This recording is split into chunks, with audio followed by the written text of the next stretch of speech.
As the late March sky draped itself over Greenhaven Cemetery, a sense of unity filled the air among the gathered townsfolk, mourning the loss of 6-year-old Sophie Taylor. The nearly full town of Rivercrest came together, their shared grief weaving a tapestry of love and remembrance. Robert Taylor stood by his daughter's small white coffin, feeling a profound emptiness, yet surrounded by a community that cared deeply. Just as the ceremony was reaching its poignant conclusion, something remarkable happened. Suddenly, a powerful German shepherd named Dakota broke through the crowd, his instincts guiding him with unwavering purpose. Ignoring the commands of his handler, Dakota raced toward the coffin, igniting gasps of surprise among the mourners. With a dramatic leap, he positioned himself atop the small casket, his body quivering yet steadfast, embodying loyalty and love. "Get that dog away from her!" someone shouted, but Dakota was not to be deterred. As the canine handler approached, leash in hand, Dakota bared his teeth, a rare display of determination that caught everyone off guard. Watching from the sidelines was Jake Morgan, a seasoned veteran with a keen eye. He sensed that Dakota was not merely grieving, he was signaling something deeper, an instinct to protect and alert, showing us that love transcends even the most somber moments. Sophie Taylor was a radiant light in Rivercrest, a little girl whose kindness and wisdom touched everyone around her. Her honey blonde hair often adorned with playful pigtails and her eyes shifting like the sky, she had a special way of making those around her feel cherished. Despite her struggles with epilepsy following a tragic accident at age 3, Sophie's spirit never dimmed. She once shared with her father, "Animals don't look at you funny when you fall down, they just wait for you to get back up."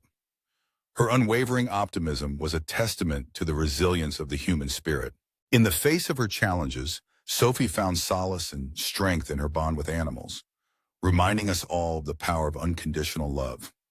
Her story, though marked by adversity, is a beautiful reminder that even in our darkest moments, the light of hope and connection can shine through. Just like Dakota, who chose to stand guard over her, we too can find ways to uplift and support one another, proving that love knows no bounds. Robert Taylor was once a well-respected veterinarian, a man full of life and passion. But in just 3 short years, tragedy had cast a shadow over his world. At 42, the silver in his hair and the deep lines around his eyes told a tale of heartache. After the heartbreaking loss of his beloved wife, Jennifer, Robert found it unbearable to remain in their shared practice. Instead, he poured his heart into caring for their daughter, Sophie, working from home as a medical transcriptionist. Despite the mounting medical bills and the weight of worry that each day could bring new challenges, Robert held on to the words that Jennifer cherished, "One day at a time." Each morning as he whispered this mantra, he found the strength to face the day, determined to give Sophie the love and care she needed. Then Dakota entered their lives, a fragile German shepherd puppy, a survivor of unimaginable cruelty. Alongside him was Jake Morgan, a man whose rugged appearance belied a heart filled with compassion.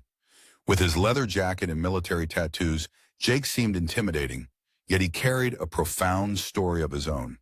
He was Jennifer's estranged brother, a former Army combat medic whose struggles had led him down a dark path, causing him to lose touch with family. But it was an event from his past, a moment of anger and despair, that changed everything.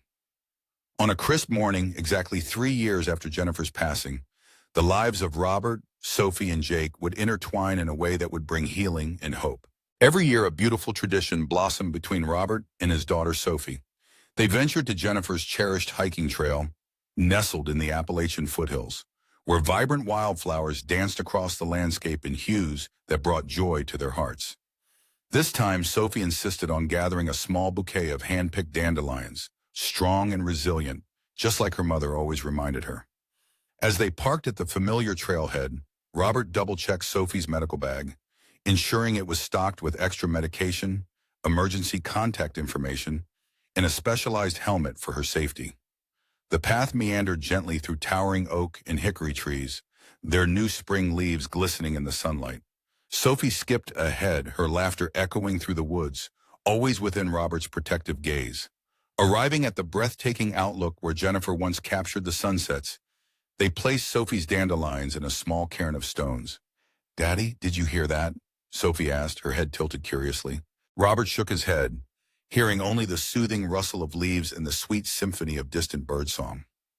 But Sophie, filled with a childlike wonder, felt a pull towards something unseen. With concern, Robert called her to slow down as she darted ahead. When he reached her, he found Sophie kneeling beside a fallen log, her voice soft and nurturing as she spoke to a frightened creature hidden from sight. "It's okay," she reassured gently. "We won't hurt you." At first, Robert saw nothing, but then a subtle movement caught his eye. A German shepherd puppy, no more than 3 months old, trapped beneath the decaying wood. The puppy's fur was matted with mud and blood, its small body trembling with fear and pain. One hind leg was twisted at an unnatural angle, and Robert's heart ached at the cruel burns marking its skin, evidence of a heartbreaking past. "Daddy, he's hurt bad," Sophie said, tears shimmering in her eyes. "Just like I was after the accident. We have to help him." Instinctively, Robert's veterinary training kicked in. He carefully assessed the puppy, a male, severely dehydrated, yet miraculously still alive. Using his jacket to fashion a makeshift carrier, he gently wrapped the trembling little creature in warmth and love. The puppy didn't struggle. Instead, he looked at Sophie with eyes that sparkled with recognition and trust. "He knows we're here to help him," Sophie declared confidently. "I'm going to name him Dakota. It means friend in Native American." Robert paused, ready to explain the name's complexities, but then smiled, realizing how perfect it truly was. With the nearest animal hospital closed for renovations, Robert drove to Blue Ridge Animal Sanctuary, a place close to his heart where he had once donated his veterinary tools. He knew the director, Dr. Sarah, and felt a surge of hope, knowing Dakota would receive the care he so desperately needed. In a sanctuary nestled against the serene foothills, a team of compassionate hospital staff members stepped up without hesitation. This sprawling haven was home to everything from abandoned farm animals to injured wildlife. When Sarah, a seasoned caretaker, met them at the entrance, her keen eyes quickly assessed the situation. "Bring him straight back," she urged, guiding them through the main building to a well-equipped examination room familiar to Robert. It held many of his former instruments. As Sarah examined Dakota, her voice turned serious. "He has multiple fractures, dehydration, malnourishment, and these burns. This was done intentionally. We must report it." While Sarah prepared for x-rays, Sophie sat beside Dakota, softly speaking to him, her gentle presence easing Robert's worries about hygiene and potential aggression. The moment Dakota, the puppy, locked eyes with little Sophie, something magical sparked between them. When Sarah tried to gently separate them for the puppy's procedure, Dakota whimpered, refusing to let go of his newfound friend. "I've never witnessed such a bond, especially from a dog who's faced so much hardship," Sarah said, her voice filled with wonder. "Usually they shy away from humans, but look at him." Dakota needed surgery for his broken leg, antibiotics for an infection, and specialized care for his burn wounds. A long road ahead. Yet when Sarah suggested leaving Dakota at the sanctuary for his recovery, Sophie stood firm, her small fists clenched with determination. "He needs me," she declared, her heart full of love. "And I need him too." Robert recognized that unmistakable look on his daughter's face. It was the same look Jennifer had when she made up her mind about something important. With a heart full of faith, he arranged to cover Dakota's medical expenses in manageable installments and committed to bringing Sophie daily for visits during the puppy's recovery. These moments quickly became the joy of Sophie's life. She would sit by Dakota's side reading stories aloud, her laughter filling the air, even sneaking in treats despite the strict dietary rules. Robert was amazed to see a remarkable change in Sophie. Her seizures began to lessen. It was subtle at first, one day without an episode, then 3, and soon a full week. Sophie's neurologist was cautiously optimistic, noting that emotional support animals often bring tangible benefits to those with neurological challenges. What truly astonished both Robert and the sanctuary staff unfolded in the 3rd week of their visits. One day as Sophie sat beside Dakota's kennel, her body stiffened, a telltale sign of an impending seizure. Before Robert could reach her, Dakota, despite his healing leg, sprang into action. He pressed against the kennel door until it opened and positioned himself next to Sophie, barking urgently until Robert arrived. The seizure was milder than usual, and Sophie bounced back more quickly than ever. "That dog sensed it before any of us did," Sarah marveled, reviewing the sanctuary's security footage. Look at the timestamp. He started acting differently almost 2 minutes before her symptoms appeared. It was a beautiful reminder of the deep, healing connection that love and companionship can create, proving that sometimes our greatest allies come in the most unexpected forms. Further observations revealed Dakota's extraordinary ability to sense Sophie's medical needs. He displayed consistent behaviors, warning her before seizures with restlessness and specific vocalizations, giving her precious moments to prepare. There are specialized programs for epilepsy service dogs, Sarah explained to Robert one evening. However, they can cost over $20,000 with years-long waiting lists. What you have here is remarkable. As Dakota healed, their bond deepened, evolving into something truly special, transcending the typical pet-owner relationship. The abused puppy, who once might have feared humans, had formed an incredible connection with Sophie, instinctively attuning to her medical needs. In turn, Sophie flourished in her role as Dakota's protector, her confidence blooming as she assisted with his physical therapy. He was broken, and now he's getting better, she shared with her father, her sincerity shining through. Just like me. Robert watched the two, feeling the weight of a connection that felt destined. When Dakota was finally ready for adoption, the choice was clear. The German Shepherd puppy, who had endured cruelty, was destined to go home with the little girl who had faced profound loss. Though neither was whole, together they created a beautiful bond, a testament to resilience and healing. 6 months after Dakota joined the Taylor family, a call from the Rivercrest Police Department brought exciting news. Chief Michael Wilson shared that their K-9 unit had been observing Dakota during Sophie's therapy sessions at the rehabilitation center, where the department volunteered. They were captivated by Dakota's natural alerting abilities, intelligence, and gentle temperament. "We're not trying to take him away from your daughter," Chief Wilson gently explained, as they sat in the Taylor's cozy living room. Dakota lay protectively at Sophie's feet, his watchful eyes on the unfamiliar visitor. "What we're proposing is a partnership program. Dakota would receive professional training to enhance his remarkable abilities, and he would work part-time with our department while still being Sophie's loyal companion." Robert looked lovingly at Sophie, who was gently stroking Dakota's fur, lost in thought. "I'm not sure about this," he said, concerned about Dakota's past. "He's had such a rough start." Officer James Lowry, the K-9 trainer, responded with a reassuring nod. "I understand your worries, but Dakota has shown remarkable instincts. His ability to sense Sophie's seizures without formal training is truly special. We believe he could excel as a detection dog, helping find missing persons or alerting us to medical emergencies. Plus, the support for training and care is quite generous." The department promised to cover all of Dakota's veterinary costs, provide professional training worth thousands, and offer a monthly stipend to help with Sophie's medical expenses. "What about his time with Sophie?" Robert asked, his protective nature surfacing. "Her seizures can be unpredictable." Chief Wilson reassured him. "We've planned carefully. Dr. Williams at the sanctuary will create a training schedule that fits Sophie's school hours and medical needs. Dakota will mainly work while Sophie is at school, and will ensure he's there during her most vulnerable times." Sophie, who had been quietly absorbing the conversation, suddenly perked up. "Will Dakota get a police badge and a special vest?" Officer Lowry smiled and knelt beside her. "Absolutely, he'll be an official police K-9 with his own badge number. And you'll be invited to his graduation ceremony once he finishes training." A bright smile lit up Sophie's face, but soon a shadow of worry crossed her features. "But what if I have a big seizure and he's working? What if I need him and he's not there?" It was the very question Robert had feared. For months, Dakota had been Sophie's devoted protector, often sensing her seizures before they struck, positioning himself to soften her falls and staying close during each episode. The thought of Dakota not being there during a critical moment sent a wave of anxiety through Robert's heart. Yet, amidst his concerns, he saw the incredible opportunity this presented.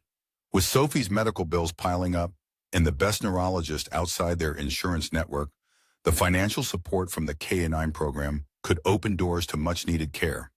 After thoughtful discussions and weighing their options, they decided to embark on a trial period. Dakota would start training with Officer Lowry 3 mornings a week while Sophie attended school, marking the beginning of a hopeful new chapter for them all. Dakota the Shepherd amazed everyone with his extraordinary ability to learn. While many dogs took months to grasp commands, he did it with remarkable ease.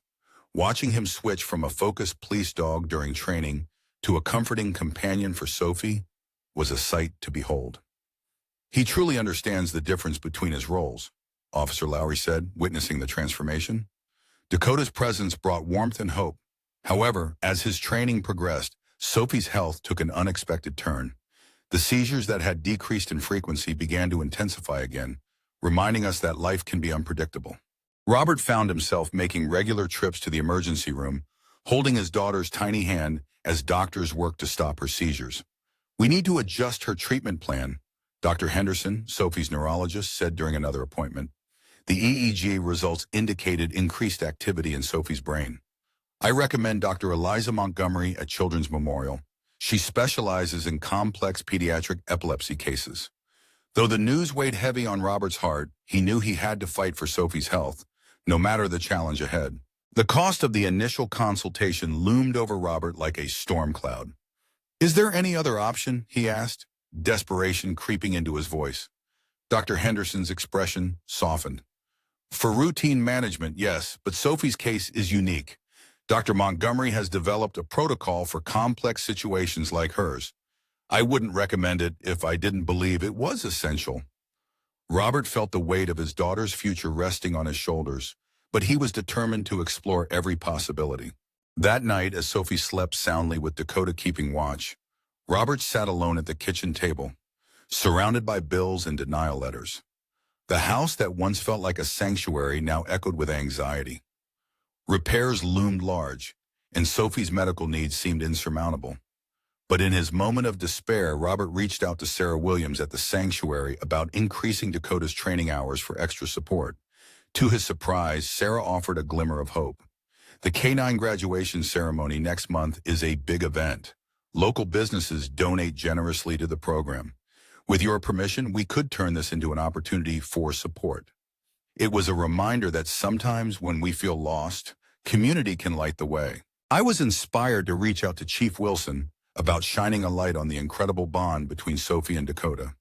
Organizing a fundraiser alongside the ceremony could provide the support Sophie needed for her treatment. I could sense Robert's discomfort at the thought of sharing his daughter's medical journey publicly. Jennifer had always been a fierce guardian of Sophie's privacy. Yet when faced with the possibility of denying her life-changing care, he found the courage to embrace the idea.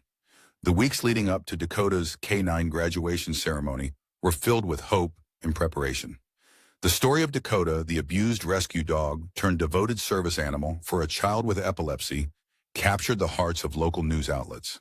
Sophie proudly shared her experience with the school newspaper, explaining how Dakota could sense seizures before they happened, a testament to their remarkable connection. Officer Lowry arranged for Sophie to present Dakota with his official K-9 vest during the ceremony, a moment that had her practicing with excitement each evening before bed. The big day arrived, bright and full of promise. The police department's training field transformed with rows of chairs, a podium draped in the American flag, and a table filled with heartwarming photographs of the graduating K-9 teams. Sophie wore her favorite blue dress, adorned with butterflies, while Mrs. Chan from next door lovingly braided her hair. Dakota, freshly groomed and shining in the sunlight, was put through last-minute practice runs by Officer Lowry. The ceremony began with a warm welcome from the chief, followed by impressive demonstrations from each graduating dog. When it was Dakota's time to shine, he performed brilliantly, locating hidden training items and responding to Officer Lowry's commands with precision. The audience erupted in applause, celebrating the bond between the dog and the child he protected.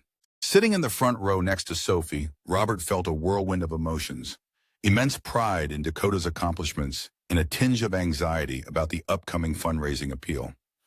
As Dakota's demonstration concluded, Officer Lowry invited Sophie to the presentation area. With careful steps, she approached, holding Dakota's specially sized K-9 vest, his name beautifully embroidered alongside the police insignia. The audience fell into a hushed silence as the young girl solemnly presented the vest to Officer Lowry, who gently helped her place it on Dakota. The shepherd stood tall and proud, embodying dignity despite the flashing cameras and murmuring crowd. Officer Lowry announced that Dakota was ready to showcase his most significant skill, the one that led the department to embrace him in their K-9 program. This was the moment they had all been waiting for. Dakota would perform a seizure alert demonstration with a training volunteer, highlighting the extraordinary abilities that made him truly exceptional. As Sophie turned to head back to her seat, Dakota suddenly stiffened, his gaze fixed on her with an intensity that Robert recognized immediately. "Sophie," he called out, rising from his chair, but it was too late. In front of hundreds of witnesses, Sophie's body went rigid, her eyes rolling back as she collapsed onto the grassy field. Without hesitation, Dakota broke formation and positioned himself beneath her, barking the specific alert he had developed for her most severe seizures. What had started as a demonstration quickly turned into a real-life scenario. Chaos ensued as Officer Lowry radioed for nearby paramedics. Robert administered Sophie's emergency medication with trembling hands, and Dakota remained steadfastly at her side, undeterred by the arrival of medical personnel. Despite the initial rescue medication, the seizure persisted with a fierce intensity, leaving Sophie's lips tinged blue. "We need to transport her now," the lead paramedic declared, expertly preparing to transfer Sophie to a stretcher. "Rivercrest General is just 7 minutes away." As they loaded Sophie into the ambulance, Dakota strained against Officer Lowry's grip, his distress evident in his alert bark even as the ambulance doors closed. In that moment, Robert made a quick decision fueled by love and trust. "Let him come," he told Officer Lowry, climbing into the ambulance beside his daughter and her devoted companion. In a moment of profound connection, Dakota, the loyal K-9, knew that Sophie needed him.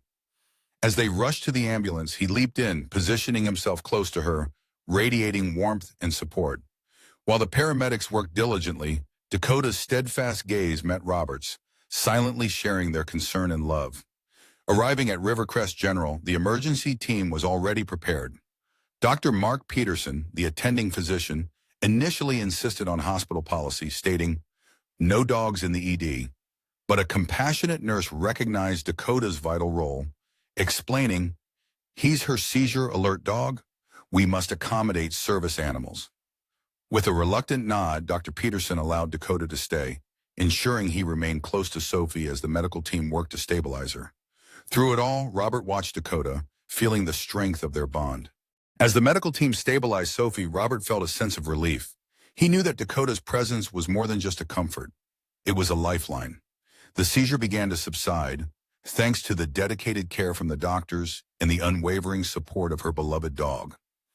In those tense moments, Robert was reminded of the incredible bond between humans and animals, a bond that can bring hope even in the darkest times. In that frantic moment, the shepherd's demeanor transformed from vigilant to protective, his gaze fixed on Sophie's face with unwavering devotion. Little did they know, this seizure would mark the start of a profound journey, one that would challenge their perceptions, redefine medical possibilities, and reveal the unbreakable bond between a courageous girl and her loyal dog who stood by her side. As the harsh fluorescent lights of Rivercrest General Hospital illuminated the scene, the medical team sprang into action, determined to stabilize Sophie. Dr. Mark Peterson, focused and efficient, called out medication dosages and tests, his attention solely on the task at hand. 6 long hours passed, and while Sophie's seizure had finally subsided, she remained in a deep slumber. Sophie's small frame lay surrounded by an array of monitoring equipment, each beep a reminder of her fight. "We've given her 3 rounds of anti-seizure medications," Dr. Peterson explained, his eyes glued to the charts, missing the silent plea in Robert's gaze. "The seizure has stopped, but her recovery isn't progressing as we hoped. We'll need to conduct an EEG to evaluate her brain activity and check for possible damage." Robert stood vigil at Sophie's side, one hand protectively resting near hers, the other gently comforting Dakota, who remained a steadfast presence, unyielding amidst the turmoil. "This isn't her first serious seizure," Robert shared, his voice steady, seeking hope in the familiar. "She usually starts responding within a few hours." Dr. Peterson's face was a mask of professionalism as he continued his notes. "Mr. Taylor, status epilepticus can lead to significant neurological damage. Your daughter seized for nearly 45 minutes. We must prepare for possible complications." The weight of the doctor's words felt like a heavy stone in Robert's chest. He found solace in Dakota's unwavering gaze, drawing strength from the dog's calm and loyal presence. Dr. Henderson has been managing her epilepsy since she was 3. I'd like him to be consulted on her case, Robert requested, his heart hoping for a familiar voice of reassurance. Dr. Henderson is at a conference, Peterson replied, almost dismissively. I've reviewed her records and can manage her care. A nurse will be in shortly for the EEG. As the doctor exited, Robert noticed Dakota's attention shift from Sophie to him, as if sensing the gravity of the moment and offering silent support. Dakota, ever alert, mirrored the focus of a protector, his instincts honed through training. The moments that followed were a blur of tests and hushed conversations, underscoring the gravity of the situation. Yet, amidst the case, Dakota remained a stalwart guardian, allowed to stay by Sophie's side thanks to a compassionate nurse. She brought him water and even arranged a small bed, ensuring that this loyal companion could offer his silent support, showcasing the healing bond between animals and humans. Shortly after midnight, Robert found himself dozing in the visitor's chair, fatigue creeping in, only to be gently roused by Dakota's soft whine. The shepherd stood watch, his gaze fixed on Sophie, sensing something amiss. Robert felt a surge of concern as he checked the monitors, which showed no alarming changes, but Sophie's complexion caught his eye, an unsettling hue beneath her pale skin. "Nurse," he called out, urgency in his voice as he pressed the call button. "Please, we need help. Something isn't right." As the night nurse rushed in, she quickly assessed Sophie's vital signs, her efficiency sparking hope in the room. Within moments, a team of dedicated medical professionals filled the space, their movements synchronized like a well-rehearsed dance. Robert stood by the wall, the weight of worry heavy on his heart, with Dakota, the faithful K9, by his side. The alarms began to sound, a reminder of the urgency, as they initiated life-saving measures for Sophie. In that tense moment, as they placed the breathing tube, Robert held on to the glimmer of hope that the rhythmic hum of the ventilator would bring his daughter back to him. A doctor, unfamiliar yet determined, entered and swiftly conducted a neurological examination. The light shone into Sophie's eyes, revealing unresponsiveness, and the doctor's brow furrowed with concern. He quickly paged Dr. Peterson, ensuring that the best care was on its way. Robert's heart raced as he waited, each passing minute feeling like an eternity. When Dr. Peterson finally arrived, looking composed despite the late hour, he reviewed the tests with care. "Mr. Taylor," he began, "we're doing everything we can. Your daughter's condition is critical, but we won't give up."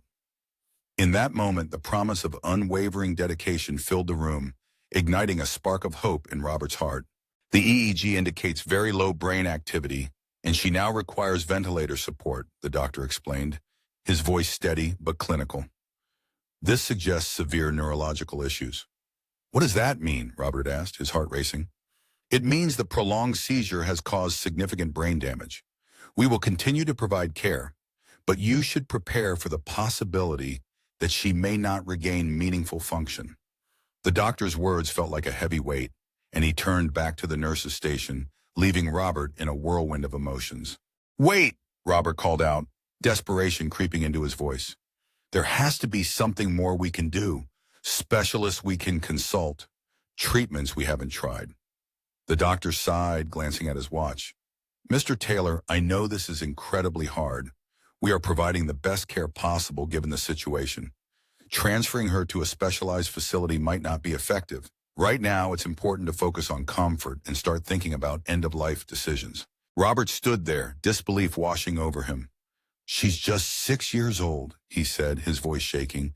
"You can't just ask me to give up on her." "I'm not asking you to give up," the doctor replied, his voice tinged with impatience. "I'm sharing my professional assessment based on years of experience. Your daughter has a severe injury. Unfortunately, medical advancements have their limits." Meanwhile, their loyal dog, Dakota, sensed the tension, pacing restlessly between Sophie's bed and the door, ready to provide comfort in this challenging time. Watching Dakota, a spark of determination ignited within Robert. "I want a second opinion," he declared with newfound strength, "and I want her transferred to Children's Memorial to see Dr. Montgomery. She specializes in complex pediatric epilepsy cases." The doctor's expression grew stern. "Mr. Taylor, that request is not reasonable. Children's Memorial is almost 3 hours away." Your daughter is not stable enough to be moved. Plus, their specialized services would be wasted on a case like this. I don't care about the insurance, Robert shot back, his resolve unwavering. We'll find a way. Sophie deserves every opportunity. The doctor's tone shifted, becoming condescending.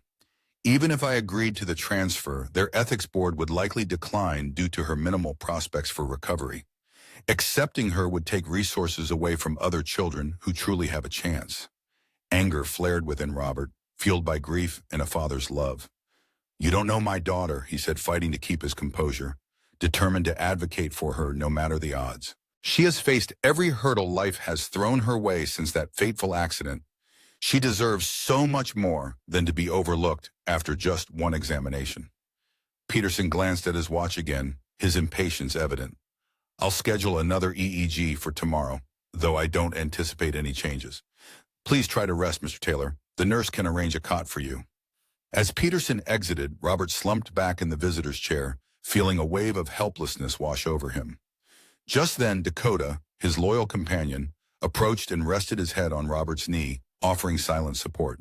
The depth in Dakota's eyes seemed to understand Robert's pain, breaking through his stoic facade.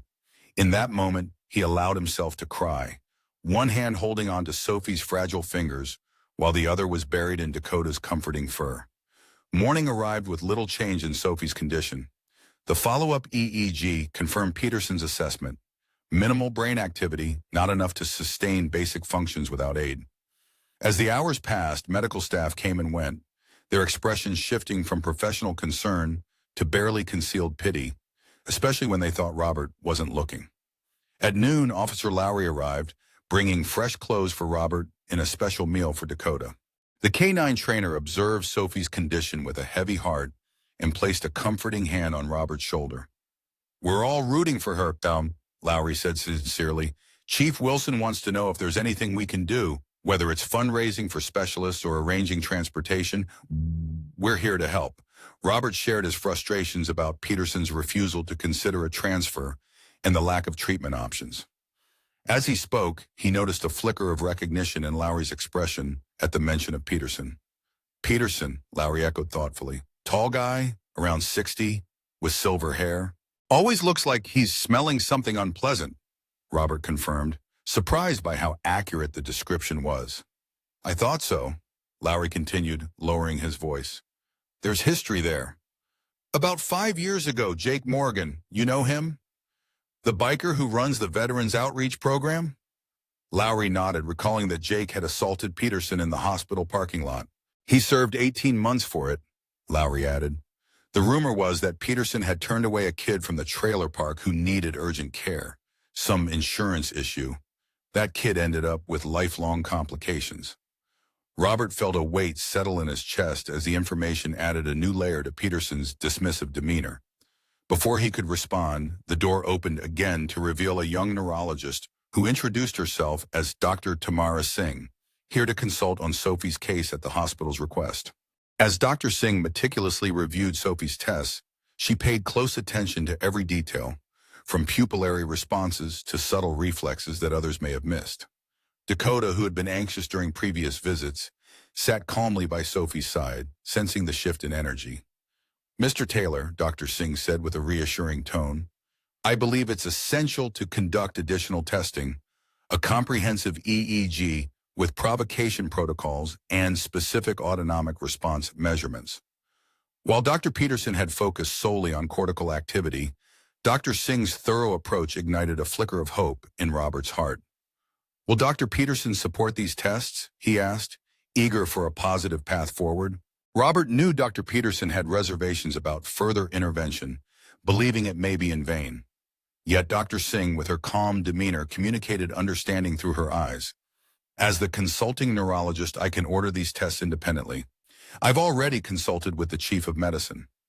The test took most of the afternoon, but Robert found strength not only in Sophie's resilience, but also in Dakota's unwavering loyalty and Officer Lowry's quiet support. As evening settled in, Dr. Singh returned, her expression serious but full of potential. The additional tests have revealed something intriguing, she shared, displaying complex readouts on her tablet. While there's minimal typical cortical activity, which was Dr. Peterson's focus, we're seeing preserved autonomic functions and some subcortical responses. This suggests that the damage might be less severe than we initially thought. Robert clung to her every word. "What does this mean for Sophie?" he inquired, hopeful. "It suggests we should avoid jumping to negative conclusions," Dr. Singh replied thoughtfully. "I recommend we continue supportive care and consider transferring her to a pediatric neurology center for a specialized evaluation once she's stabilized for transport. Dr. Montgomery at Children's Memorial would be an excellent choice, given her expertise in complex epilepsy syndromes," Dr. Singh added. Hope sparked briefly in Robert's heart, but reality loomed large. Dr. Peterson had stated Sophie wasn't stable enough for transfer, and insurance complications could hinder her treatment. Dr. Singh chose her words carefully. "I believe she could be safely transported with the right medical support. As for the insurance matter, that's unfortunately outside my realm, but the hospital social worker can help explore options." Just then, Dr. Peterson entered, visibly displeased to find Dr. Singh advocating for Sophie's care. "I wasn't aware of these additional tests," he said, his voice tight as he reviewed the results on the tablet.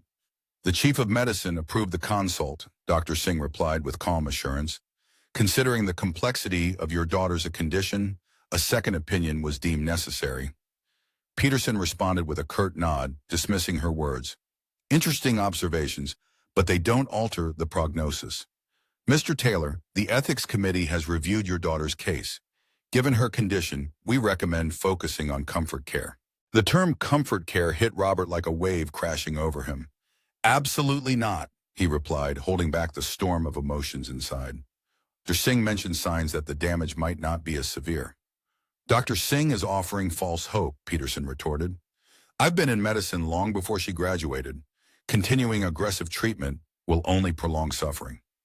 Just as the discussion intensified, a sudden flurry of alarms erupted from Sophie's monitors. Sophie's heart rate plummeted as alarms blared.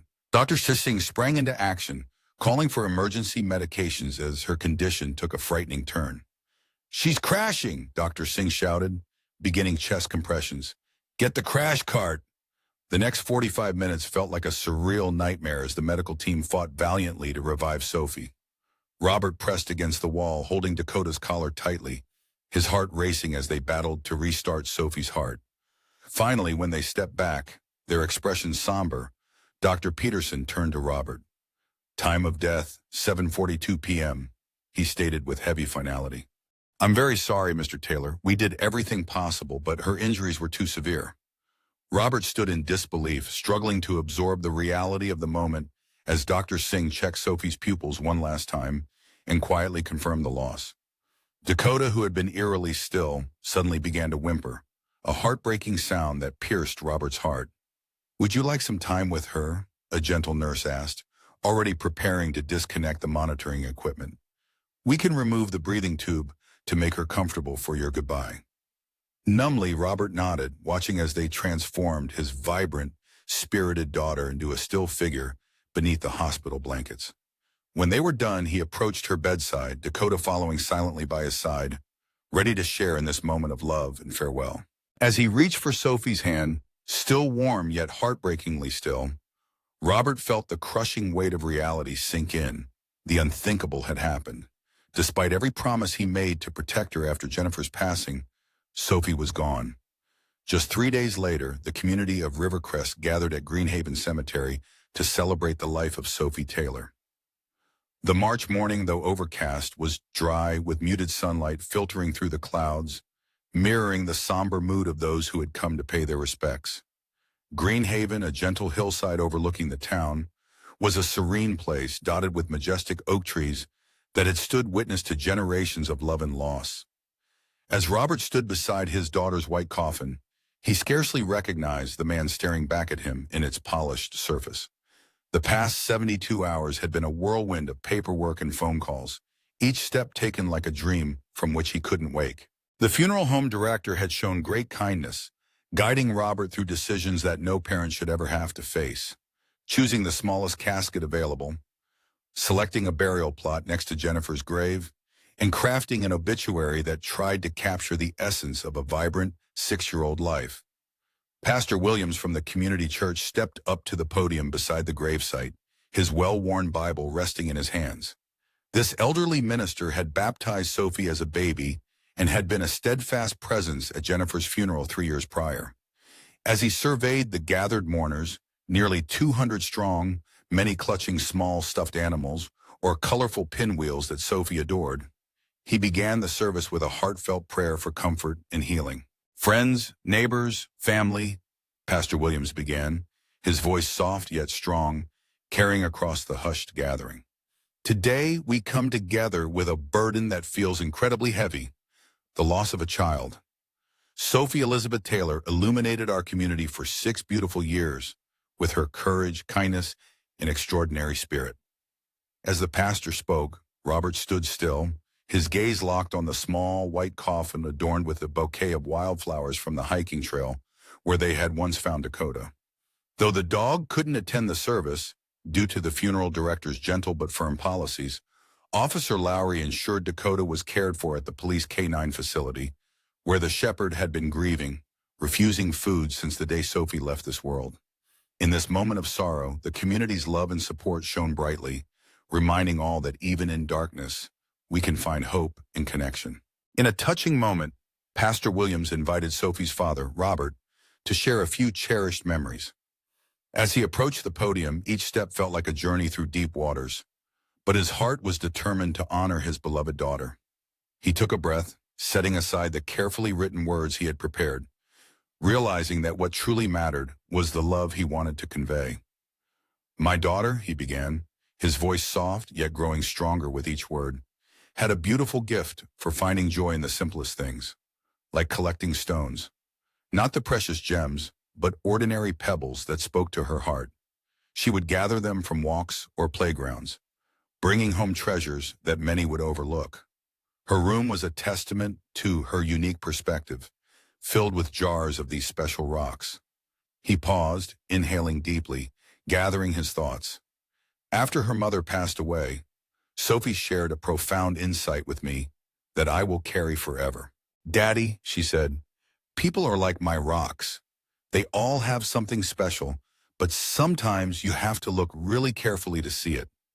At just 6 years old, she held a wisdom that many adults strive to understand, that true value lies beneath the surface, waiting to be discovered." As Robert spoke, soft sobs echoed through the cemetery, a testament to the impact of Sophie's light. She recognized the beauty in Dakota, even when he felt broken and abandoned. She found worth in her classmates whom others overlooked. And she saw the best in me, even when grief cast a shadow over the father I aspired to be.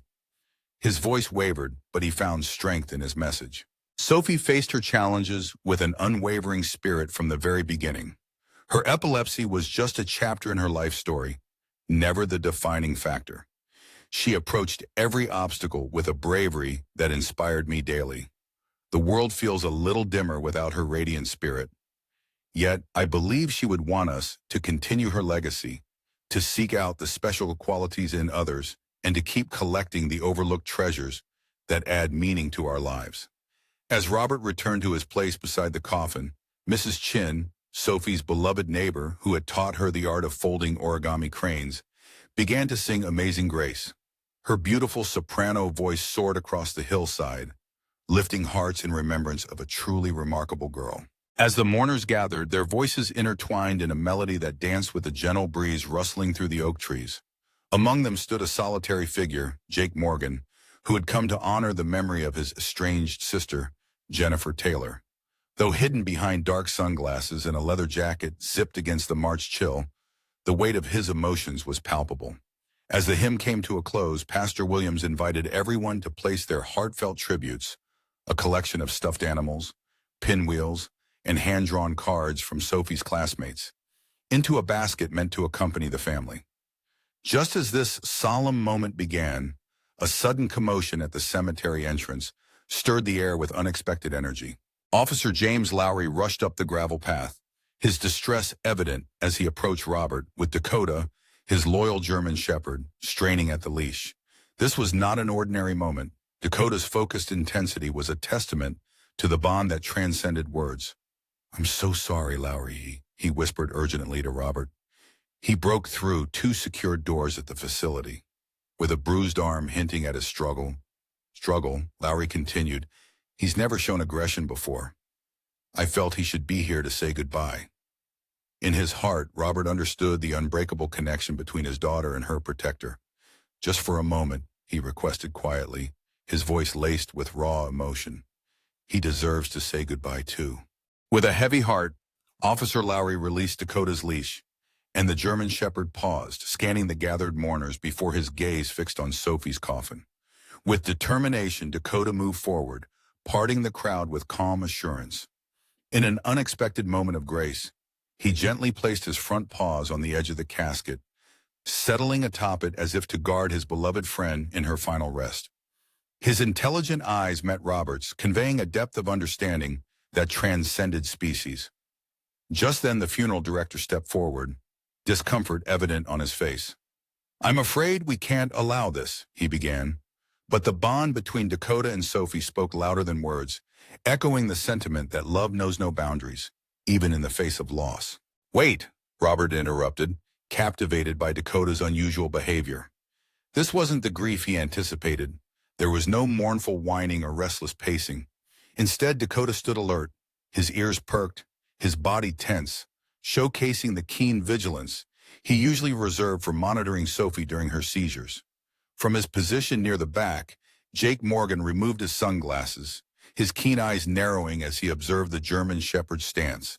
After 2 decades as a combat medic, he had learned to recognize what others missed, and something about Dakota's posture sparked a memory he couldn't quite place.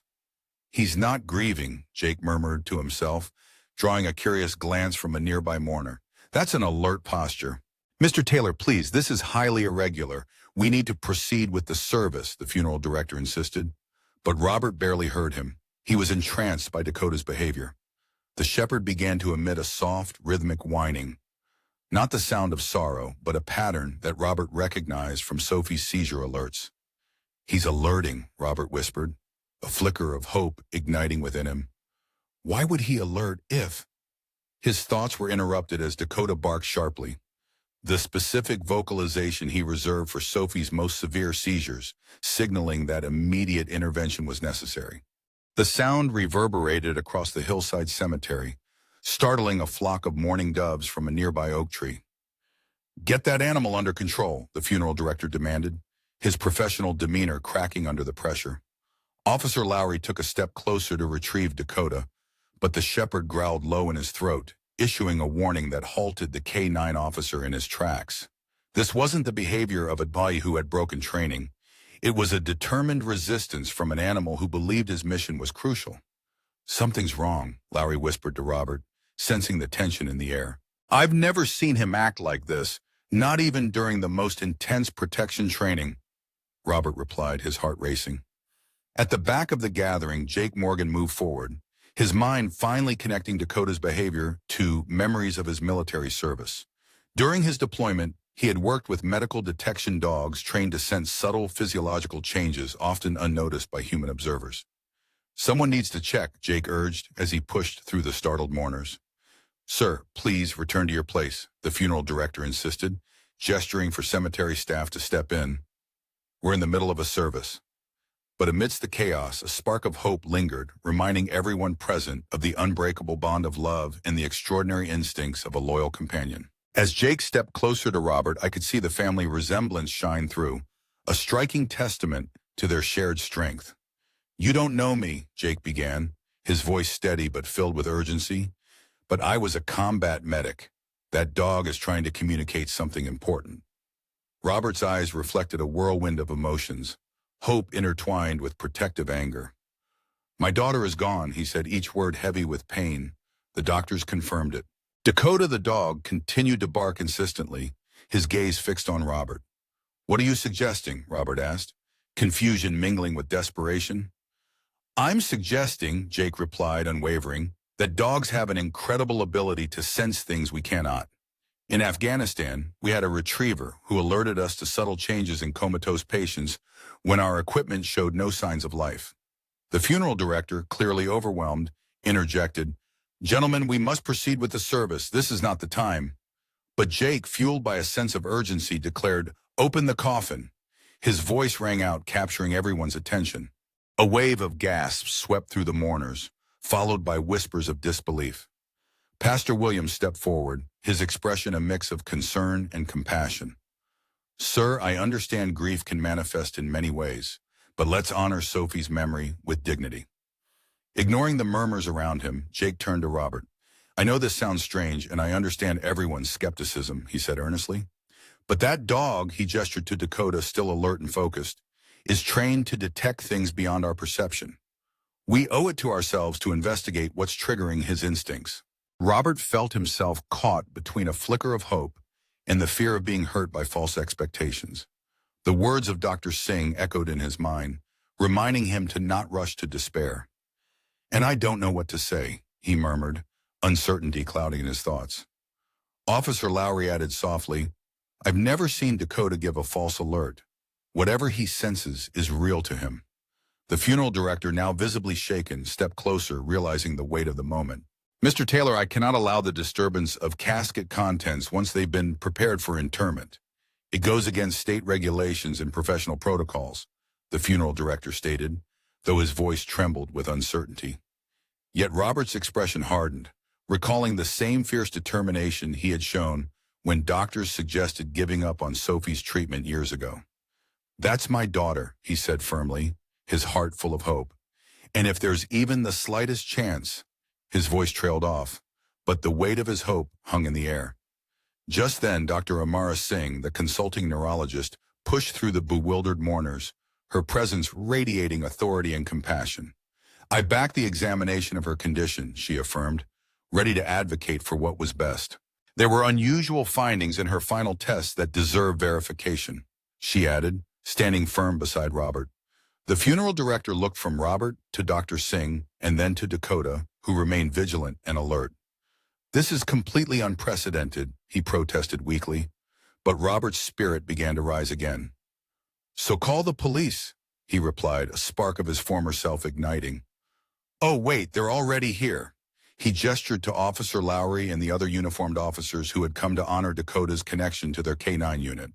Chief Wilson stepped forward, embodying support and solidarity, reminding everyone present that love and hope can often light the darkest paths.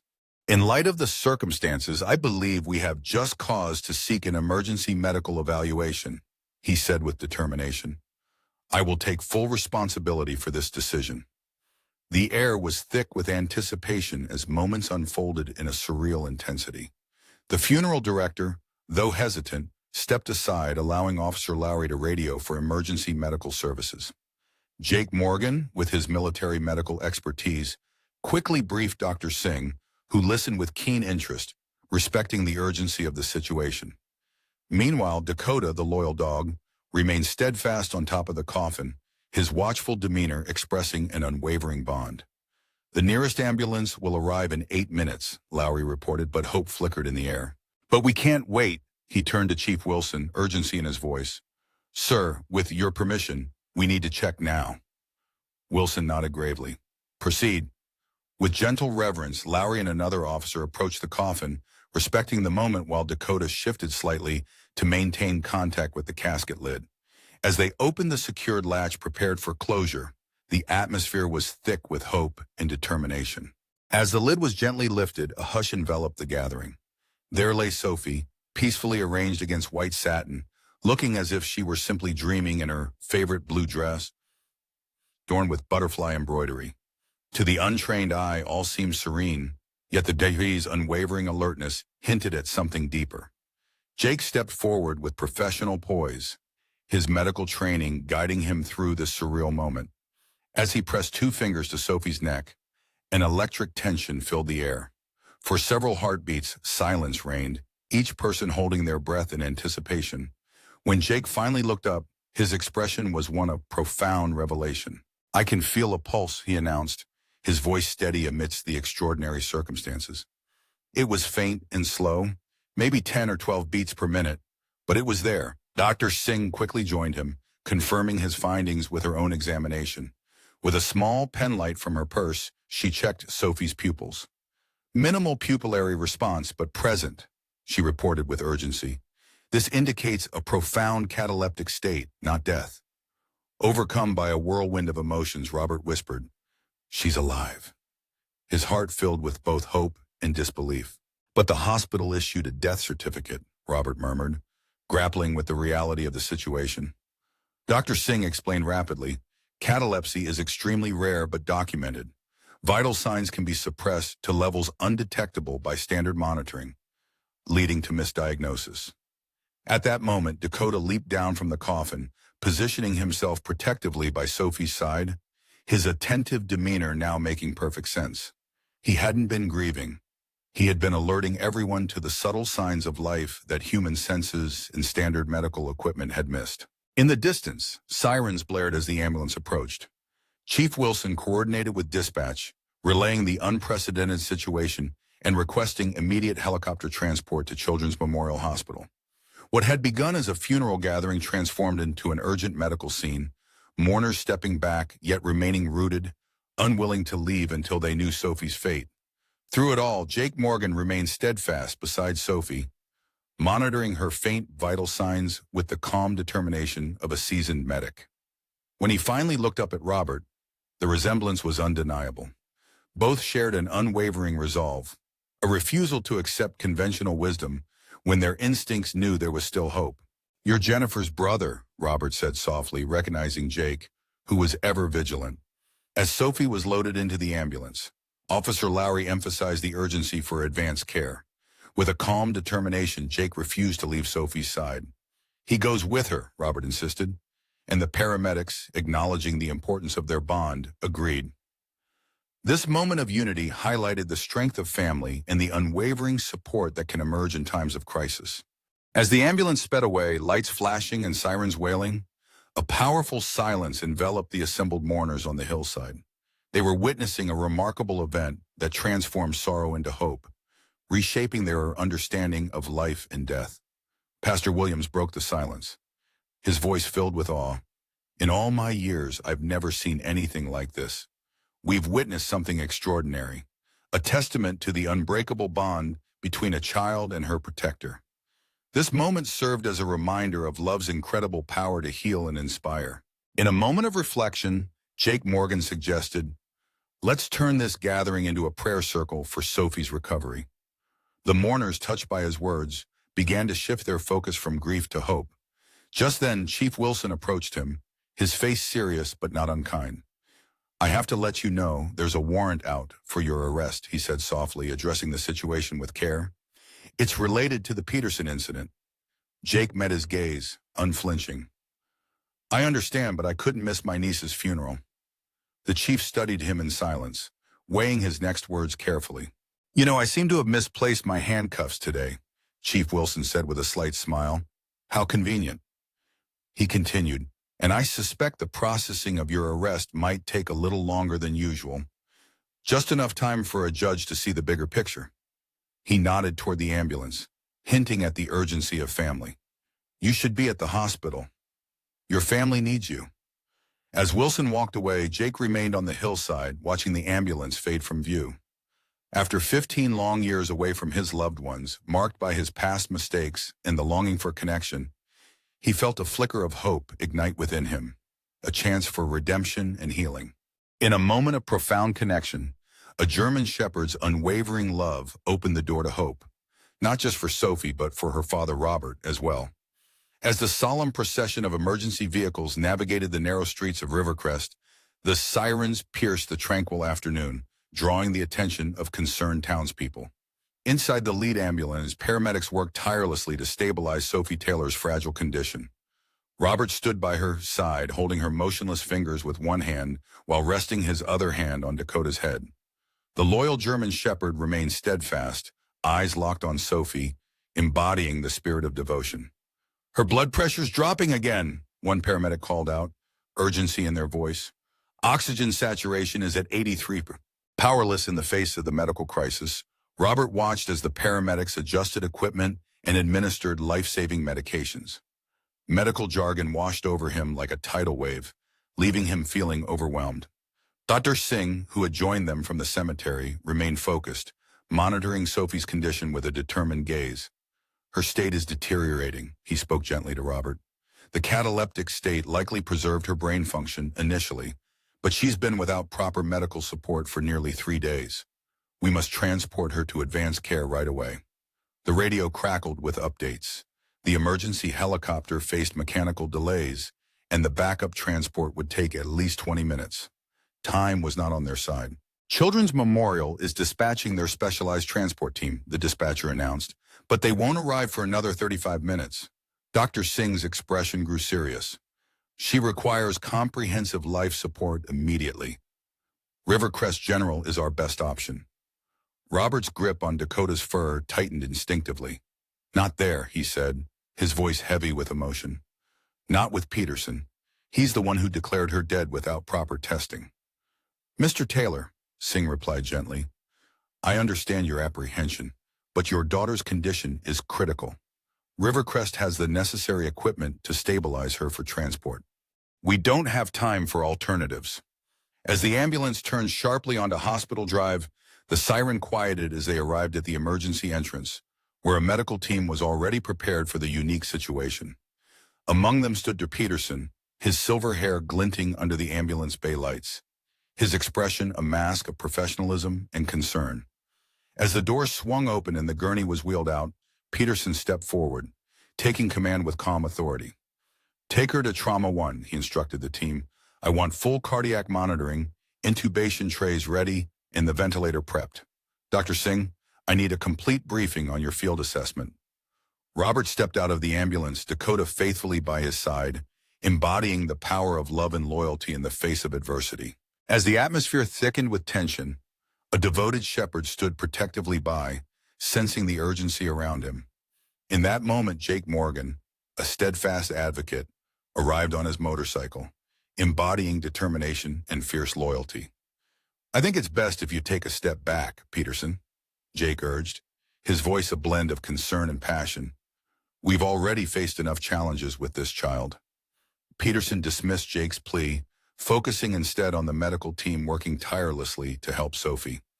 Security, please escort this man out of the emergency department and kindly remove that dog, he ordered, unaware of the compassion surrounding him. 2 security guards approached, hesitantly recognizing Jake's strong presence and reputation for justice. Just then, Chief Wilson entered the scene, emblematic of calm authority.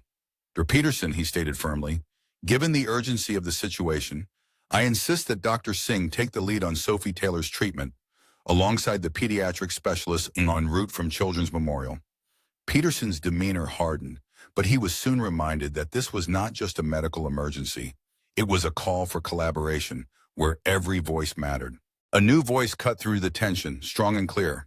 In cases where medical negligence might be involved, it's crucial to follow established protocols for alternative care. All eyes turned to Dr. Eleanor Winters, the esteemed chief of medicine, who walked in with purpose. With her decades of experience and wisdom, she commanded respect. Dr. Peterson, she continued resolutely, I ask you to support Dr. Singh fully in this matter, and then report to my office. Dr. Singh will ensure that the Children's Memorial team is fully briefed upon their arrival. Peterson's frustration simmered, but even he couldn't deny the importance of unity in this critical moment. This situation seems to be fueled by emotions rather than medical facts, Peterson asserted. Actually, Winters countered, the situation we're facing is a matter of life and death, and the evidence is being rushed to Trauma 1, evidence that contradicts your prior assessment. That alone warrants an administrative review. Turning to Robert, she added, Mr. Taylor, please take a seat in the family waiting area. Dr. Singh will keep you updated as we proceed. As Peterson walked away, the medical team whisked Sophie into the treatment room, and Robert found himself in a quiet waiting area, accompanied by Dakota, the loyal shepherd. As Sophie received the care she needed, a sense of hope enveloped them all, reminding us that in moments of crisis, compassion and teamwork can illuminate the darkest paths. Jake Morgan stood at the threshold of the waiting room, his heart heavy with uncertainty in the midst of a family crisis. It was Robert who first noticed him, truly seeing his brother-in-law for the first time. You should stay, he encouraged warmly. With a nod filled with a mix of hope and apprehension, Jake settled into a chair across the room, his hands clasped together as if seeking strength. The silence around them was thick with unspoken memories and a shared love for Sophie. Jennifer tried to find you, Robert shared gently. After Sophie was born, she hoped you could meet your niece. Jake's gaze fell to the floor, burdened with the weight of his past. I wasn't ready to meet anyone then, he admitted softly. Especially not a baby, he continued, choosing his words with care. When I returned from my last deployment, I was struggling to find my way. Sleep eluded me, and my mind was haunted by memories. The VA diagnosed me with PTSD and prescribed medications that only deepened my turmoil. Jennifer deserved to see her brother thriving, not caught in a battle with his own demons. Today, Peterson was on duty, and Jake recalled fragments of Jennifer's stories about their past. The incident that haunted him wasn't random. He could feel the tension in his jaw as he remembered. I was at the VA outpatient clinic when a frantic mother rushed in, cradling her feverish 5-year-old son, struggling to breathe. Peterson was handling emergency intake that day. He turned them away, insisting they go to another facility because of insurance issues. I couldn't just stand by and let that happen. The child needed help. I tried to intervene, but Peterson had security remove me from the building. Shame washed over me as I recalled that moment. I followed Peterson outside, and in a moment of lost control, I reacted with violence. I didn't realize how far I had gone until I was pulled away, having caused injury to him. Tragically, the child suffered permanent lung damage from the delay in treatment. Before Robert could respond, Dr. Singh entered the room, her expression serious yet calm. Sophie's condition is critical but stabilized, she informed them, her voice steady. We've initiated life support and are addressing the metabolic imbalances caused by prolonged catalepsy. A specialized pediatric transport team from Children's Memorial will be here in 15 minutes to ensure she receives the best care during her transfer. Will she recover? Robert's voice trembled with hope, the question barely a whisper. Dr. Singh approached Mr. Taylor with a mix of professionalism and compassion. Mr. Taylor, I must be honest. While Sophie's cataleptic state provided some protection, she has experienced significant damage due to oxygen deprivation. We won't fully understand the extent until a thorough neurological evaluation at Children's Memorial. It's wise to prepare for the possibility of challenges ahead. The weight of these words echoed in Robert's heart. After the miracle of finding Sophie alive, the reality of her potential struggles felt heavy. Yet, amidst the uncertainty, there remained a flicker of hope for healing and recovery. What does that mean for her future? Robert asked, his voice steady despite the storm inside. Dr. Singh replied gently, while her essential functions might remain intact, there's a chance that her abilities related to speech, movement, memory, and learning may face significant hurdles. Some children in these situations require ongoing support. Sensing Robert's distress, Dakota, his loyal companion, nestled closer, providing silent comfort as he always had. There are also important legal and ethical considerations to address, Dr. Singh added, acknowledging the complexity of the situation. The hospital administration has begun preparations for a premature farewell, which deviates from standard practices. Jake's expression tightened. You mean negligence or something worse? Singh remained noncommittal. The administration has initiated a thorough review of procedures. For now, our focus is on ensuring Sophie receives the best care and is safely transferred to Children's Memorial. Just then, a nurse entered, signaling a new chapter in this journey. The pediatric transport team is here and ready for immediate transfer, she announced. What happened next was a whirlwind of activity. Sophie was moved to a specialized transport gurney equipped with advanced monitoring systems, while the Children's Memorial team discussed medication and ventilator settings, completing the necessary paperwork for her emergency transfer. Throughout this whirlwind, Dakota remained a steadfast presence by Robert's side, casting occasional glances at the treatment room where Sophie lay. When it came to the possibility of Dakota accompanying her, the transport nurse gently informed them, I'm sorry, but animals cannot join during air medical transport due to strict safety protocols. Robert looked down at the loyal shepherd who had been instrumental in saving his daughter's life, a reminder of the love and courage that can shine through even the darkest times. The thought of separating them felt like tearing apart a bond that was meant to be unbreakable. Dakota is not just any dog. He's a trained K-9 officer and a medical alert dog, Robert passionately explained, his voice filled with urgency. He detected her condition when no one else could. The nurse, her sympathy palpable, responded, "I understand, Mr. Taylor, but the helicopter protocols are strict, even for service animals. Space is limited and every ounce counts." Just then, Chief Wilson, who had been on the front lines of this crisis, stepped in. "I'll arrange a police escort for you and Dakota to Children's Memorial. You'll arrive less than 30 minutes after the helicopter," he assured Robert, as the medical team worked diligently to assess Sophie's vital signs. "Her oxygen saturation is dropping," one of the team announced urgently. That sound was all too familiar. It was the alert that preceded Sophie's most severe seizures. "Wait!" Robert called out, his heart racing. "Dakota's alerting. Something's wrong." Dr. Singh quickly returned to Sophie's side, her calm demeanor replaced with urgency as she checked the monitors. "Her oxygen saturation is dropping," she confirmed, swiftly taking charge. "We need to adjust the ventilator settings before she's transported." The pediatric team sprang into action, making rapid adjustments and administering medication through Sophie's IV line. Throughout, Dakota stood alert, only relaxing when the monitors finally showed signs of improvement. "Your dog just prevented a potential crisis during transport," Dr. Singh acknowledged, highlighting the critical role Dakota played in this moment of urgency. It was nothing short of remarkable. As they prepared to move Sophie once more, the weight of the previous events pressed down on Robert. His daughter had been mistakenly declared dead, prepared for burial while still alive. The miracle of her being found now clashed with the reality of what had been lost due to negligence.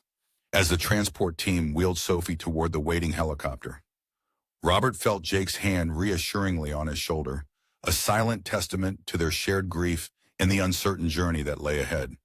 In this moment, the hospital acknowledged Robert's tireless efforts and the critical nature of their work, making a special exception to ensure they could all be together in this fight for Sophie's life. 3 days had flown by since Sophie's incredible rescue and her urgent transfer to the hospital. Robert Taylor had hardly left his daughter's side, finding comfort in the small recliner provided for parents, grabbing meals only when the caring nursing staff insisted he take a break. Dakota, a true hero in this story, was granted special access to the hospital, a decision made to honor his crucial role in saving Sophie's life. His keen observations had been invaluable, alerting the staff to subtle changes in her condition that the monitors could not yet detect. Dr. Eliza Montgomery, the compassionate leader of the pediatric neurology department, took personal responsibility for Sophie's care. With her warm demeanor and wisdom reflected in her kind eyes, she embodied the perfect blend of medical expertise and heartfelt compassion. "Mr. Taylor," she began gently, settling into a chair beside Robert during her morning rounds, "I'd love to share the results of Sophie's comprehensive assessment with you. We've conducted thorough neurological testing, and I have some important updates." As Dr. Montgomery spoke, Robert braced himself, expecting to hear the worst.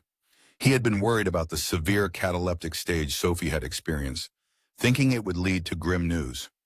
Jake Morgan, who had become a familiar presence in the waiting area, stood in the doorway at Robert's request, lending silent support. "Sophie's condition is indeed unique," Dr. Montgomery continued, her voice steady and reassuring as she opened Sophie's extensive file. "The cataleptic stage she went through is quite rare, especially for children. After reviewing her medical history, I believe this may be linked to her underlying epilepsy, rather than just the prolonged seizure as we first thought." Turning the pages of detailed reports, she added, "What's truly remarkable is the pattern of neurological activity we're observing. Although some areas were initially concerning, we are witnessing an extraordinary preservation of function. The regions responsible for consciousness, sensory processing, and emotional recognition appear to be largely intact." Robert leaned in, his heart filled with cautious hope. "What does this mean for her recovery?" he asked, eager to grasp the potential for healing. Dr. Montgomery smiled softly. "It means, Mr. Taylor, that Sophie's prognosis is significantly more optimistic than we initially estimated." Amidst the uncertainty, flickers of hope began to emerge. I noticed subtle responses from Sophie as she reacted to familiar voices, especially yours. For the first time in days, Robert felt a glimmer of something beyond fear and sadness. The possibility of her waking up and reclaiming herself began to shine through the darkness. Dr. Montgomery maintained a professional demeanor. Yet her words carried a promise. Recovery from such neurological events can be complex, she cautioned, but I sensed a shared belief in Sophie's potential for meaningful recovery, especially with the resilience of a developing brain. As Dr. Montgomery discussed pathways to rehabilitation, my gaze was drawn to the doorway where Jake Morgan stood. He noticed movement in the corridor, where a man in a business suit was deep in conversation with the hospital administrator, casting occasional glances toward Sophie's room. The man's serious demeanor and the leather portfolio he clutched sparked Jake's intuition. "Excuse me, Dr. Montgomery," he interjected politely. "There's someone in the hallway who seems interested in this room. Should we be concerned?" A momentary tension filled the air as Dr. Montgomery turned her gaze to the door, her expression shifting slightly. "That's not security. That's concern over liability," she replied, returning her focus to Robert. "Mr. Taylor, I must inform you that Rivercrest generally has contacted us regarding Sophie's case. They're requesting access to our diagnostic findings and treatment records." Robert's flicker of hope quickly dimmed, replaced by frustration. "They're worried about liability, about covering for Peterson's mistake," he replied, the anger surfacing. Dr. Montgomery explained gently, "Legally, they're entitled to request information relevant to a patient transferred from their facility. However, as Sophie's father and legal guardian, you have the power to control what information is shared and how it's utilized." In the corridor, a voice interrupted the moment. "Mr. Taylor, this is Amanda Reeves from the Rivercrest Chronicle. I'm calling about your daughter's situation," she announced briskly. "We've heard about potential medical negligence at Rivercrest General, and I was hoping you might share your thoughts." The shock of her words washed over Robert, swiftly morphing into defensive anger. "How did you get this number? And how do you know about my daughter's situation?" he demanded, emotions swirling as he faced this unexpected challenge amidst the hope for Sophie's recovery. "We have some insights from within the hospital system," Reeves said, her voice steady yet compassionate. "Mr. Taylor, I need to be honest with you. This story is poised to emerge, with or without your involvement. Dr. Peterson has faced similar scrutiny before, and our findings indicate a concerning pattern of treatment, especially for patients with intricate conditions." Robert felt a surge of anxiety as he ended the call. Returning to Sophie's room, he noticed Jake and Dr. Montgomery deep in discussion, their faces serious. "The hospital's legal team wants to speak with you," Jake informed him, his tone laced with concern. "I advised him to follow the appropriate channels instead of wandering about the hallways," Dr. Montgomery said as he carefully closed Sophie's file. "Mr. Taylor, I must let you know that we've had inquiries from several news agencies about Sophie's case. While patient confidentiality restricts us from sharing any information without your consent, it's wise to prepare for possible media attention as news spreads." Robert nodded, recalling the call from the Chronicle reporter. How can this be happening? Who would disclose private medical information? Jake's expression reflected a deep understanding. Someone with a motive. Someone who knows about Peterson's past and wants it revealed. Just then, Dr. Montgomery entered the conversation. "I've instructed the nursing staff to turn away any unauthorized individuals." He paused, then added, "There's an urgent matter that requires your presence in the conference room. The representatives from Rivercrest General are insisting on an immediate meeting with their legal team." With a heavy heart, Montgomery stood up. "Mr. Taylor, I'll be back as soon as I can. In the meantime, please limit visitors to family only. I've ensured that the nursing staff will redirect any unauthorized personnel, especially those claiming to be journalists," he reassured Robert before leaving. Once alone, Robert slumped back in the chair beside Sophie's bed, feeling the weight of the situation. Dakota, who had been resting quietly in the corner, came over and gently placed his head on Robert's knee, offering a silent reminder of loyalty and support. "This is turning into quite a spectacle," Robert murmured to Jake. "Sophie deserves tranquility and the chance to heal, not the chaos of media scrutiny and legal disputes." Jake paused, his weathered face reflecting concern. "There is something important you need to know," he finally said. "It's about Peterson and why things might be escalating so rapidly." He carefully closed the door, creating a private space for their conversation. "After my arrest for confronting Peterson, a compassionate nurse named Caroline Mills reached out to my public defender. She was determined to share her knowledge that Peterson had a troubling history with patient care. particularly for those with complex needs or limited insurance. She had the evidence, documentation, and reports that spoke volumes. Robert straightened, his interest piqued. What did you uncover? Could someone at Rivercrest be aware of this history? Are they revealing it to ignite change? She accepted a new role at a hospital in Oregon. My defender had hoped to bring her in as a witness, but the trial date was suddenly moved up, leaving little time to act. Jake's expression darkened with unresolved frustration. I always felt Peterson or the hospital pressured her to leave. Do you believe someone at Rivercrest is aware that they're pushing to bring this to light? Jake nodded slowly, recognizing the need for justice. There's been a change in hospital leadership since then. Perhaps someone discovered Mill's old reports. Or maybe Peterson has made mistakes that were hidden away. Whatever the case, Sophie's journey had ignited a movement for accountability.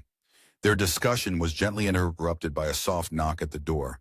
A young nurse entered, checking on Sophie's vital signs with a calm efficiency before turning to Robert. Dr. Montgomery asked me to let you know she's delayed in a meeting but will be back as soon as she can. With a hint of hesitation, she added, There's a police officer in the waiting area wanting to speak with Mr. Morgan. It's about a parole violation. Jake's face remained composed, though his shoulders tightened. I need to handle this, he said to Robert, a sense of inevitability in his voice. I've been anticipating this since the funeral. Before either could say more, Dakota, sensing the shift in energy, lifted his head from Robert's knee. With an unwavering focus, he turned his attention to Sophie, the familiar intensity indicating he was ready to stand by her side, as he had always done before. Get Dr. Montgomery, Robert urged with a spark of hope. Dakota sensed a shift in the atmosphere, and his alertness grew.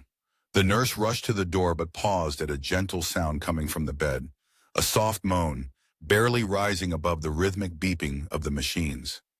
Robert leaned closer, his heart racing as he saw Sophie's eyelids fluttering and her fingers moving ever so slightly against the fresh hospital sheets. Sophie, he whispered, filled with cautious optimism. Jake, step back and let's listen. As her eyes fluttered open, they gradually found focus on his face, and a flicker of recognition sparked within her. Though no words escaped her lips, it was clear she was reaching for Dakota, a silent acknowledgement of their bond. Excitement filled the room as the nurse called for help, and Dakota, brimming with hope, danced with anticipation. Jake stepped back, momentarily forgetting his own troubles as he witnessed this remarkable moment of connection.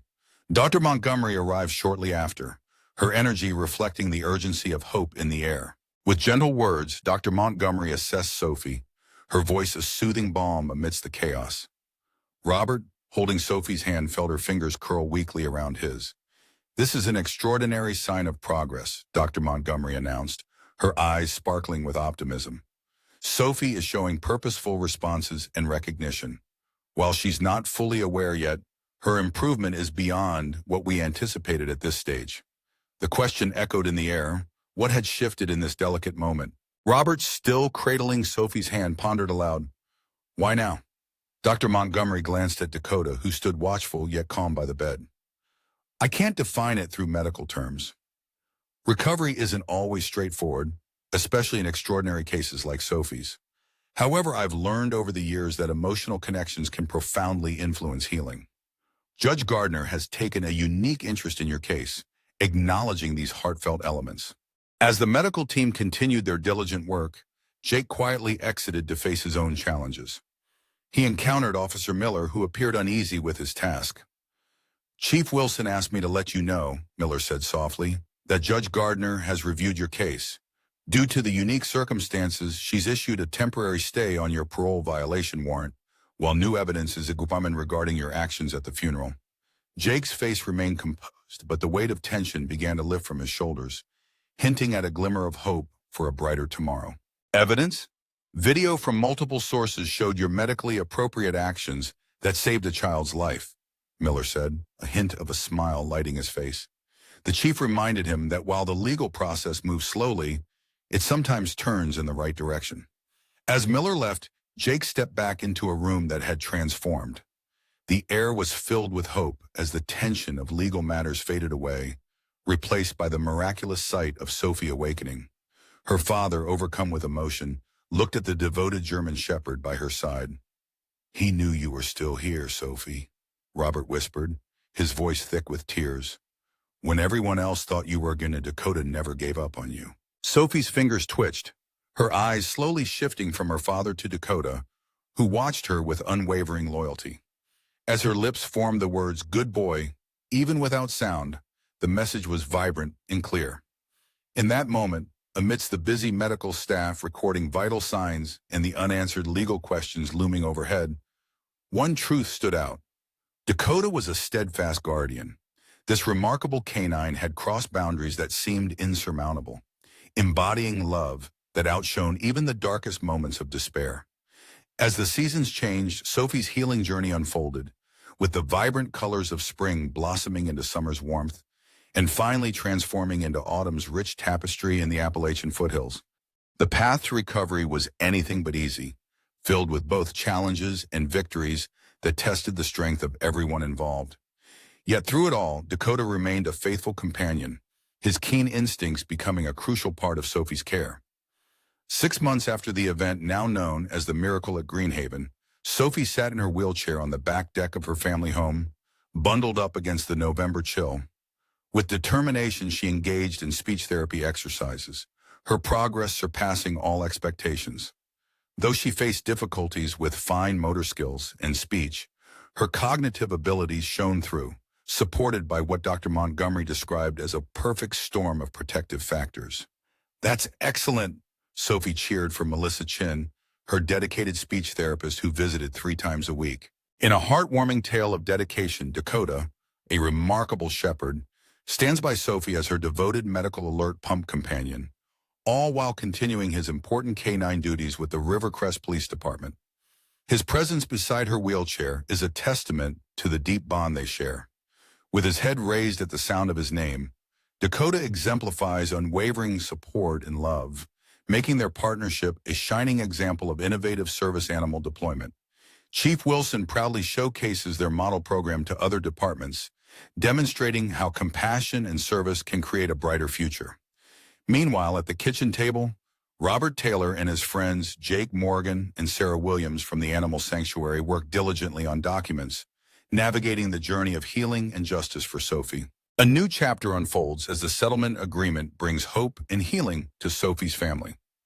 While the specific terms remain confidential, it ensures coverage for all of Sophie's medical expenses and educational needs, paving the way for her bright future. Change is on the horizon, with Bow Rivercrest General committing to vital protocol improvements for patients facing complex neurological challenges. The courage of those like Caroline Mills, who bravely spoke out about past issues, has sparked this transformation. Inspired by Sophie's journey, Sophie's Angels will train rescue dogs as medical alert companions for children in need, ensuring that love, support, and healing continue to flourish. With the approval of our 501c3 status, Sophie's Angels is ready to take flight. We've already secured commitments from 3 regional hospitals to join us in our mission to train medical alert dogs for children with neurological conditions. This incredible initiative was born from Robert's unwavering love during those long nights at Sophie's bedside. We're not just training rescue dogs, we're creating a bridge of support and education for medical facilities to embrace service animals in the treatment. Thanks to generous settlement funds and the encouragement from several pharmaceutical companies eager to spread the word, our renovations at the training facility are ahead of schedule. By February, we'll kick off our pilot program, bringing hope to families and their new furry companions. Jake Knott has embraced his new role with passion, bringing together his medical expertise and newfound skills in program development and advocacy. Just this morning, Chief Wilson delivered the uplifting news. The parole violation charges against Jake have been officially dismissed, recognizing his extraordinary public service and heroic efforts. Now serving as the Foundation's operations director, Jake is on a mission to make a difference. Additionally, Dakota's schedule has been adjusted to 20 hours a month, allowing him to focus on community outreach and special events while actively participating in our training program demonstrations. Together, we're building a brighter future. As their conversation paused, the back door swung open, marking a moment of hope as rehabilitation protocols continued. After Melissa wrapped up her session, the family's tension eased, yet they remained watchful. "She did wonderfully today," Melissa exclaimed, her eyes sparkling with joy. "Sophie's speech clarity is improving consistently, and the complexity of her sentences is growing. The neuroplasticity we're witnessing is truly remarkable, just as Dr. Montgomery predicted for her age and with these specialized rehabilitation protocols." Once Melissa left, the family gathered in their living room, a space transformed to meet Sophie's healing needs, where medical equipment blended seamlessly with cherished family photos, symbolizing their journey of resilience and love. As Sophie's vibrant artwork adorned the walls, it marked not just her progress, but the love that surrounded her. Robert held a special surprise, a replica medallion for Sophie, symbolizing Dakota's bravery and dedication. "This is for you to keep," he said, handing her the beautifully engraved medallion that read, "Extraordinary Service Beyond Duty." Sophie's smile, brighter and more natural than before, reflected her journey of healing. "Dakota deserves it," she said, her heart full. "He didn't give up." This moment was a testament to resilience and the extraordinary love that binds us all. In the quiet of the evening, as the stars began to twinkle in the November sky, an unspoken truth enveloped Robert and Jake. Their journey had forged an unbreakable bond. "Second chances often come in unexpected ways," Robert remarked, reflecting on the profound connections they had nurtured. He thought of Jennifer, whose spirit continued to inspire them, and Jake, who had transformed from a distant brother-in-law into a cherished family member. They both recognized the beauty in their shared struggles and triumphs, which extended beyond just Dakota. The first snowfall the next morning was a fresh start, blanketing Rivercrest in purity, as Sophie eagerly bundled up to embrace the winter wonderland. Whether by fate or design, it was a perfect symbol of hope and new beginnings. "Look, Daddy," Sophie exclaimed, her eyes sparkling as she pointed to the snow-covered ground. "He's making a heart." Robert smiled as he watched Dakota, the devoted German shepherd, gracefully circle back, leaving a beautiful heart shape in the snow around Sophie's wheelchair. Whether this was a happy accident or intentional, the meaning was profound. As Dakota nestled close to Sophie, offering warmth and companionship, Robert captured this heartwarming moment on his camera. This image would soon become the face of the Sophie's Angels Foundation, symbolizing a remarkable journey of resilience and love. A girl once thought lost, a dog once abandoned, and the incredible bond that healed them both. This story would ripple out from Rivercrest, inspiring countless others and sparking similar initiatives across the nation and beyond. It beautifully illustrates that sometimes the most profound truths elude the sharpest minds. Dakota sensed what others had missed, showing us that even the faintest heartbeat can thrive on the strength of unconditional love. In a world quick to overlook, Dakota's unwavering loyalty reminds us that true wisdom often comes from the simplest places. As we cherish our golden years, we learn from this gentle shepherd that loyalty and persistence are invaluable lessons still unfolding in the hearts of younger generations. If this story touched your heart, subscribe for more inspiring tales. Leave a like and share your thoughts. Love often surprises us, arriving in forms we least expect. Sometimes it walks on four paws, bringing with it an unyielding devotion. Other times it embodies the gift of second chances we never dared to dream of. Sophie's journey is a testament to the miracles that can unfold when we refuse to give up, even when others have lost hope and science seems to have declared defeat. It's a beautiful reminder that the faintest heartbeat can indeed nurture the greatest love. I hope you found inspiration in today's story. Subscribe to join us for more uplifting tales, and don't forget to like and comment below with your thoughts. I can't wait to see you in the next video.